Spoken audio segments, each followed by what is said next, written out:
महात्मा गांधी रोजगार हमी योजनेत सुरगाणा गावात केलेल्या कामाचे 2,32,30,30,000चे थकीत बिले काढून देण्याकरता ठेकेदाराकडून 2,10,000 रुपयाची लाच घेणारा सुरगाणा पंचायत समितीचा वर्ग 1 गट विकास अधिकारी महेश गोकुळ पोतदार यास लाच घेताना लाचलुचपत प्रतिबंधक विभागाच्या पथकानं अटक केली।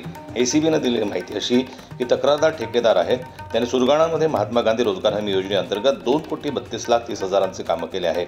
या कामांची थकीत बिलं काढण्याकरता तक्रारदार यांनी पंचायत समिती कार्यालयात बिलं सादर केली होती। बिलं काढून देण्याच्या मोबदल्यात गटविकास अधिकारी महेश पोतदार याने तक्रारदाराकडे 2,10,000ची लाचेची मागणी केली। तक्रारदार यांनी एसीबीकडे तक्रार केली। पथकानं पंचायत समिती कार्यालयात सापळा रचला। गटविकास अधिकारी पोतदार यास तक्रारदाराकडून 2,10,000ची रक्कम घेताना पथकानं रंगेहाथ अटक केली। निरीक्षक राजेंद्र सानप यांच्या पथकानं अधीक्षक शर्मिष्ठा वालावलकर यांच्या मार्गदर्शनाखाली ही कारवाई केली। जनमत लाईव्ह न्यूजसाठी बोरगाव प्रतिनिधी लक्ष्मण बागुल यांची रिपोर्ट सुरगाण्याहून।